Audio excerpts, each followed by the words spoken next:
Le peuple, dans sa détresse, aspire à l'avènement d'un leader, d'un courageux, d'un visionnaire, d'un homme d'expérience. Je pense, en toute modestie, être capable d'incarner les attentes de notre peuple. Le peuple recherche légitimement un homme qui pourra mettre fin à la perversion des résultats électoraux, garantir et défendre sa victoire.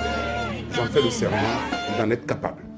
Le peuple cherche en outre l'homme qui peut lui montrer le chemin de la grandeur et de la prospérité de notre pays. J'en suis en mesure de le lui assurer. D'abord, comme tous les Togolais, je l'ai connu en tant que jeune ministre à la télé. À ce temps, j'étais au collège militaire de Tchétchène. Après, bon, avec le temps, on s'est connus aussi en politique, surtout au sein de l'opposition, quand on avait créé les CST pour aller au législatif. Dans les années 80, nous étions les jeunes. À l'époque, ils étaient rentrés de leurs études et je l'ai connu essentiellement quand il était directeur de la Sonacom. C'est à ce titre-là que je l'ai connu. Et puis, lorsqu'était venu le moment pour nous de lutter, de faire des revendications pour la démocratie au Togo, il faisait partie des ministres du général Eyadema avec lesquels on a eu l'occasion à l'époque de discuter. Je l'ai connu quand j'étais président de la Jeune Chambre internationale Togo. Nous avons été rencontrer le directeur général du port qu'il était dans le cadre de nos activités.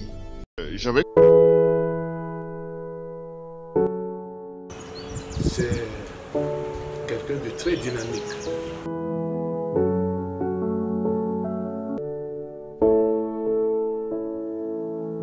Monsieur Agboyi Mekodjo est un des politiciens les plus habiles que le Togo ait jamais connu. On a besoin des expériences des gens comme ça pour que le Togo puisse avancer.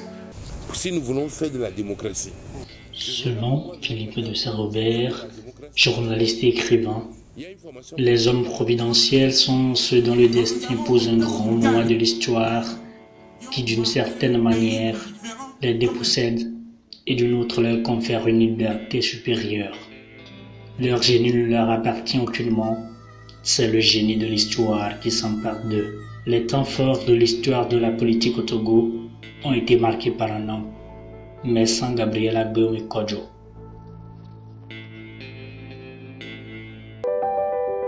Lorsque le jeune économiste Vincent Agboyi Mekodjo est nommé ministre de la Jeunesse en décembre 1988, la jeunesse du Togo reprend son souffle, car elle espérait depuis longtemps l'arrivée d'une nouvelle icône pouvant pallier ses problèmes.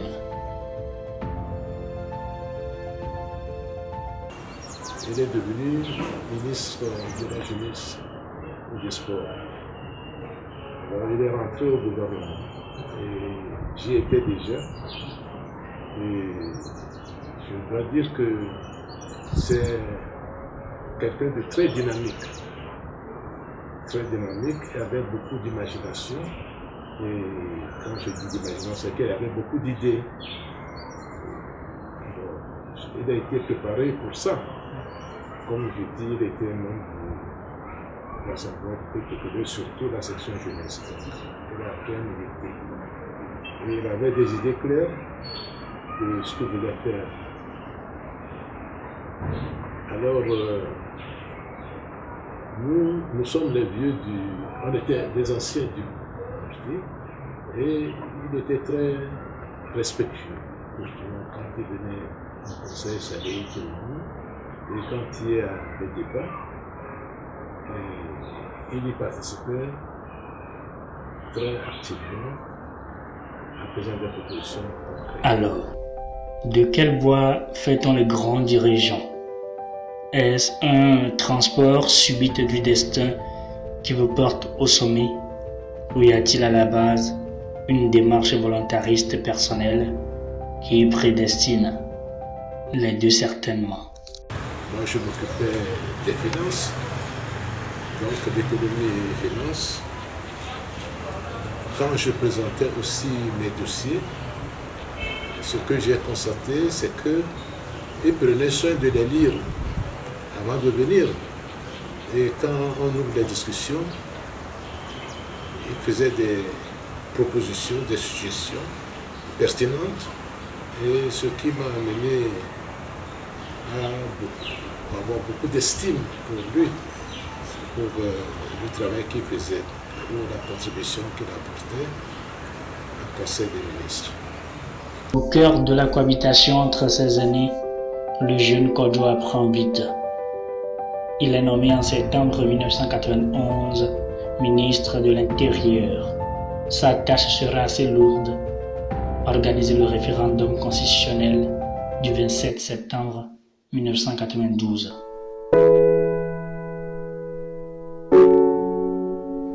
Nous étions les rédacteurs de la Constitution et moi j'avais déjà quitté le gouvernement de transition, j'étais conseiller juridique du gouvernement à l'époque, mais c'est lui qui était chargé de l'organisation puisque l'organisation à l'époque c'était le ministère de l'Intérieur qui s'en occupait. Et cette organisation a été bien faite, bien évidemment. Il y avait eu tout un tas de problèmes qu'on avait gérés en amont avec le général Yadema. Et l'organisation a été parfaitement faite et a donné les résultats que tout le monde connaît puisque la Constitution a été adoptée à plus de 97%. Avec le président Yassimbe. J'ai vu en lui un grand manager, ça il faut le reconnaître. Si le port autonome de Lomé a cette dimension aujourd'hui, quelque part c'est dû à sa personne parce qu'il avait une grande vision pour le port et il l'a transformé. Le port était une entité presque administrative à l'époque, mais à son arrivée, il a changé le mode de gestion, il a changé la vision, il a donné au port une autre image, faisant du port autonome de Lomé une structure internationalement reconnue et qui concurrençait le port d'Abidjan, le port de Dakar à l'époque. Je pense qu'il faut le lui reconnaître. Il a été un très bon manager. Notre connaissance s'est renforcée à ce niveau-là. Nous avons collaboré beaucoup pour donner cette image au port autonome de Lomé. Nous avons été rencontrer le directeur général du port qu'il était dans le cadre de nos activités de promotion de la jeune chambre et de nos activités. Et donc, j'ai rencontré un jeune homme, si je peux me permettre de parler ainsi, intelligent, dynamique, plein d'idées, de projets dans la tête. Et avec lui, la jeune chambre, et avec le port, la jeune chambre à cette époque, avec son dynamisme, a pu établir une vraie relation de partenariat. À la faveur des législatives de 1996. Quand on était rentré dans les turbulences politiques en 1990, c'est-à-dire quand la contestation a commencé, bien sûr, tout le monde était inquiet. On ne savait pas ce qui s'est passé exactement. Mais je dirais qu'il est resté fidèle au parti. Dans la vie, quand vous avez fait un choix, vous restez fidèle si vous pensez que c'est un bon choix. Donc il a cru toujours à l'avenir du Togo, malgré les secousses politiques du moment, de cette époque.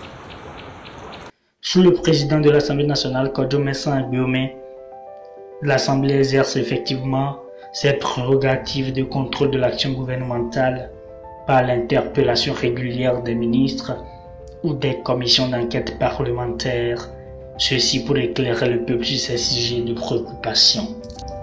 Les conséquences positives de cette politique du président Kodjo se sont traduites par un paiement régulier baptisant ainsi l'accès à cette pièce d'identité. C'est un homme d'État, Deuxième chose, c'est que c'est quelqu'un qui sait défendre l'intérêt général et qui sait défendre aussi son propre intérêt. Kojo Agbeome est un homme international. C'est quelqu'un de très gentil, aimable. Il aime s'occuper. Il était attentif aux problèmes des autres et surtout de la jeunesse. En juin 2002, Kojo Agbeome publie un document intitulé « Il est temps d'espérer ». Ce document décrit les dysfonctionnements qui marquent l'administration générale et l'économie nationale. Il a eu à prendre des positions courageuses. Vous n'ignorez pas qu'il a aussi contesté le pouvoir qui était là en écrivant un article en disant « Il est temps d'espérer ». Il a fait. Oui, c'était un acte courageux de mon point de vue. Parce qu'il pense qu'il faut préserver l'unité du pays. Et en regardant les choses, il y a eu d'autres événements tragiques. On a cherché à voir qui était à la base du piquet, mais il est resté serein. Et après cet acte-là, bien sûr, il est resté encore dans l'appareil politique qui a été. Il est resté. Mais par la suite, on verra que comme les choses ne viennent pas comme il l'aurait souhaité, parce qu'il voulait le changement. C'est pourquoi il a écrit « Il est temps d'espérer ». Monsieur Agbeome Kodjo ne garde pas de rancune. Pour être un homme d'État, il faut avoir cette qualité. Son audace et sa franchise coutumière lui coûtent l'exil. Il reviendra au Togo seulement en 2005.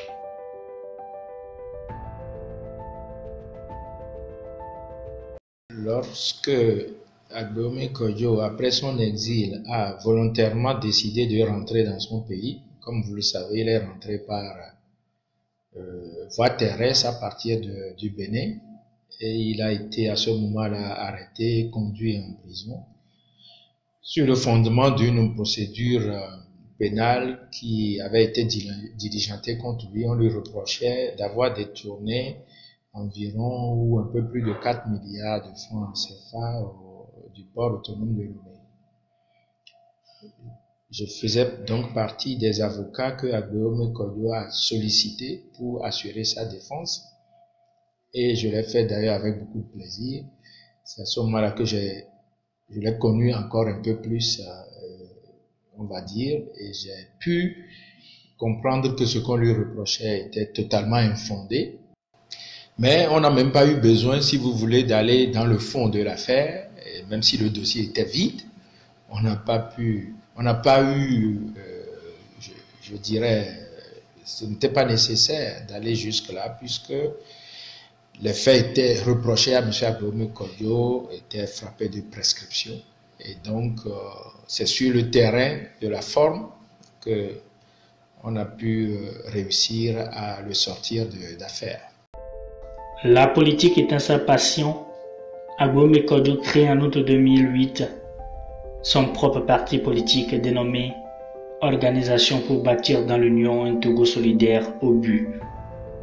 Aux 4 coins du Togo, ses fans sont persuadés, leur Agbeome est de retour. OBU doit donc resserrer les rangs.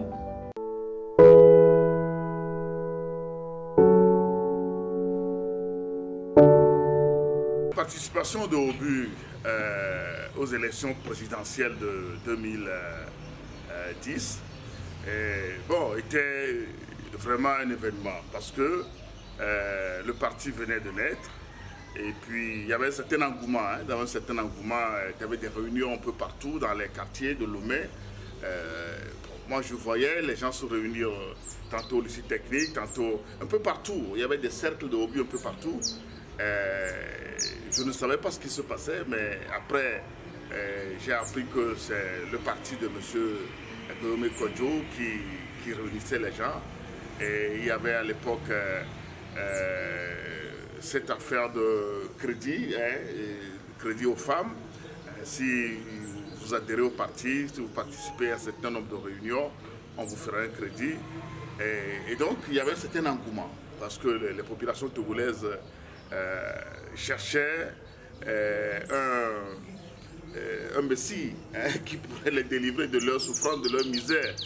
Donc, beaucoup de gens collaient à M. Kodjo une certaine richesse. Donc, beaucoup de gens se disaient qu'avec l'arrivée de M. Kodjo au pouvoir, les choses allaient beaucoup changer.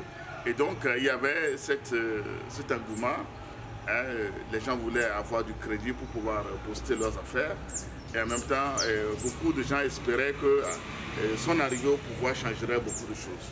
Il était préoccupé parce qu'il ne voulait pas qu'on maintienne les mêmes gens qu'on a contestés encore au pouvoir, qu'on doit céder la place aux jeunes. Et comme il se considérait comme l'un des représentants de la jeunesse, il voulait s'impliquer. Donc je l'ai connu en dehors des structures de l'appareil politique du RPT, puisqu'il venait ici, il exprimait ses préoccupations en ce qui concerne l'avenir de notre pays. Il pense qu'on doit s'entendre pour bâtir ce pays. Il faut l'unité. Donc il a beaucoup insisté, il a cherché à se présenter aux élections présidentielles. La première mesure que je prendrais, donc, j'avais dit, je vais libérer les prisonniers politiques. Et au Togo, nous avons un prisonnier politique illustre. Il s'appelle Patia Nyasingbe. J'irai le libérer, lui, et également avec ses acolytes. Ensuite, j'engagerai des discussions pour réconcilier donc, les Togolais avec leur propre histoire. Notamment dans cette histoire de Sivano Solumpio, à ramener du moins Menseres et du moins organiser des funérailles dignes de son nom et également dignes de l'œuvre du moins qu'il a incarné et réalisé dans le pays. En dehors de ça, nous mettrons fin au pillage et au gaspillage, donc des deniers publics. Cela passe par des mesures donc, de bonne gouvernance qui permettront donc de mieux maîtriser tous les flux financiers donc, qui doivent aller au trésor public.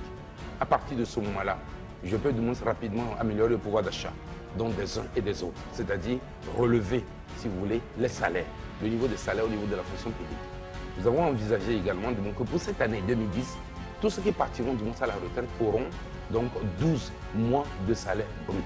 Bref, il y a toute une batterie de mesures. Ces élections présidentielles, il avait fait peur au pouvoir.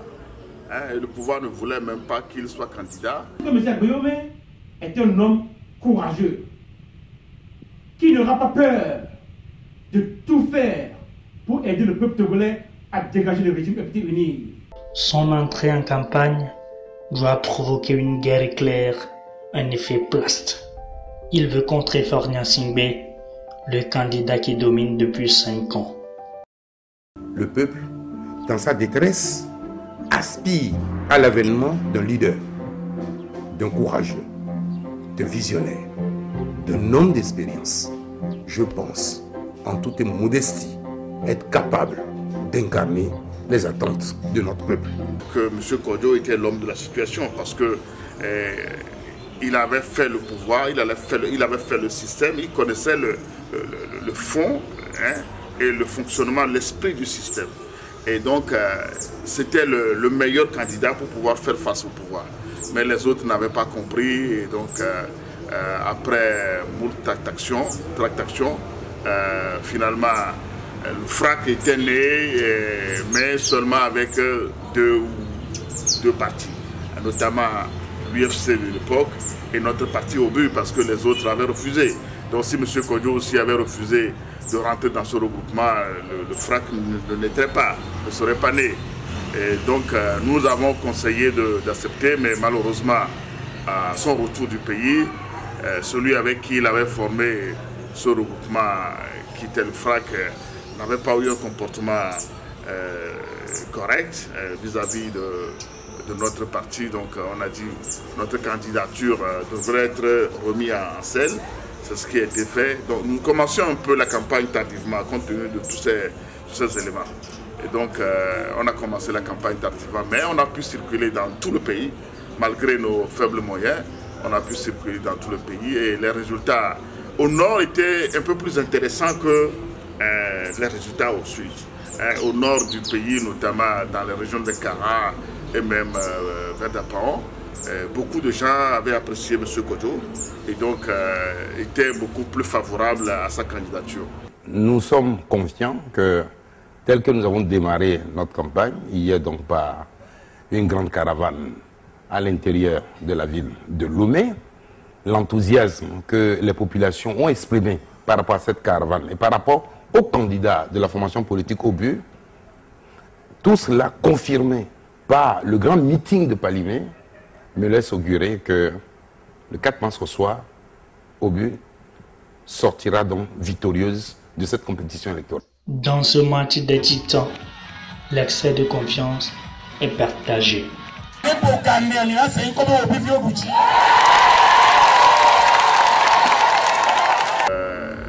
Le pouvoir nous avait attribué un pourcentage pour nous ridiculiser, mais nous-mêmes nous savions très bien que ce n'était pas les résultats que nous avons obtenus parce qu'au nord, nous avions eu quand même certains résultats qui étaient très encourageants. Et donc, malheureusement, les résultats n'étaient pas à notre faveur sur le plan global et nous en sommes là jusqu'à ce jour. Avril 2012, le parti au but de Agbeome Kodjo intègre le collectif Sauvons le Togo, un regroupement de partis politiques et de la société civile au sein duquel il participera aux élections législatives de 2013. Il constitue un poids majeur dans ce regroupement. Avec son expérience en politique, il devra montrer le bon chemin à ses pairs. C'est lui, il nous sortait des phrases qui disaient lui, ce qu'il aime pas, c'est la parole donnée. On ne dit pas que ce que vous faites, si c'est bon ou c'est pas bon. Mais lorsque vous donnez votre parole, il faut vous en tenir à cette parole. C'est ça qu'on appelle un homme. Innocenté dans l'affaire des incendies des marchés de Lomé de Kara, l'ancien Premier ministre prend ses distances avec l'opposition radicale depuis 2014. Il pense que le combat pour le renouveau démocratique au Togo peut emprunter d'autres chemins, loin des confrontations et des diatribes permanentes qui ont montré leurs limites depuis la conférence nationale souveraine.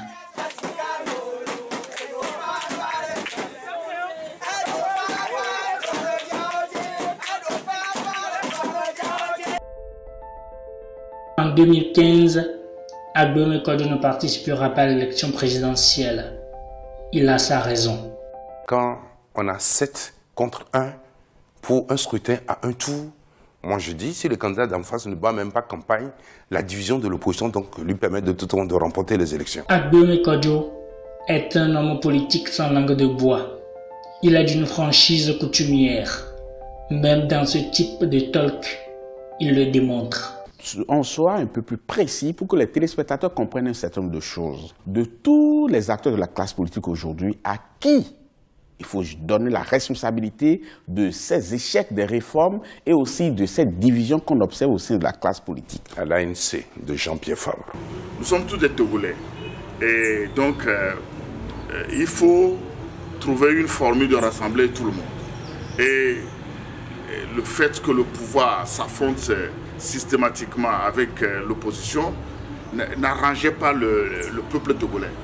Il faut trouver une voie médiane qui rassemble tous ceux qui sont déçus du pouvoir et tous ceux qui espèrent également l'opposition mais qui n'arrivent pas à atteindre son objectif. Donc voilà un peu ce qui avait conduit à notre réorientation stratégique et tactique en 2014. Mais les moyens n'avaient pas suivi vraiment pour que nous puissions aller aux élections en 2015, parce que nous avions connu ces déboires en 2013 avec les élections législatives que nous avions eues avec le CST, et en 2015 on n'a pas pu participer aux élections présidentielles compte tenu des moyens qui n'étaient pas au rendez-vous, et puis également le pouvoir faisait feu de tout bois pour mettre les bâtons dans la route de l'opposition. Une des raisons qui conduit Agbeome Kodjo à procéder à la réorientation stratégique et tactique de sa politique, au but change en MPDD. Nous avons donc deux formations politiques, du moins celle qui est au pouvoir et celle qui est constituée donc par le collectif. Les deux de toute façon s'affrontent tous les jours. La situation se dégrade et on ne voit personne se lever pour dire mes amis, voilà le chemin qu'il faut prendre de toute façon pour redonner aux Togolais un peu de baume au cœur. Donc le MPDD est l'alternative de l'alternance.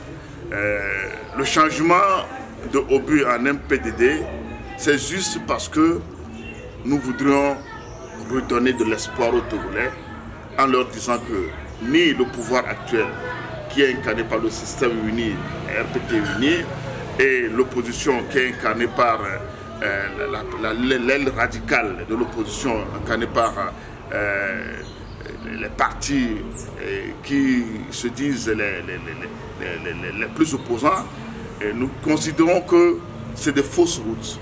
Et le système uni et les partis radicaux de l'opposition, c'est des fausses routes. Ça ne conduit pas le peuple à mieux trouver son chemin. Avec le MPDD, Agbo Mekodo participe aux législatives de 2018 et obtient 2 sièges. MPD de député, c'est déjà bien. Mais en fait, tout ne dépend pas du nombre de députés qu'on a pour déterminer une majorité donc mécanique. Mais en fait, de toute façon, je crois que la vérité attire toujours le consensus. Si la vérité se trouve au niveau du MPDD, les autres députés vont s'allier. Et donc ce n'est pas dans le nom, mais c'est dans l'efficacité, dans la qualité, dans la conviction de ce que nous voulons construire ensemble aujourd'hui. L'ancien ministre de l'Intérieur bénéficie de la confiance de ses pairs et est élu président de la commission de défense et de lutte contre le terrorisme à l'Assemblée nationale. Il est de fait un modèle pour nombreux politiciens togolais.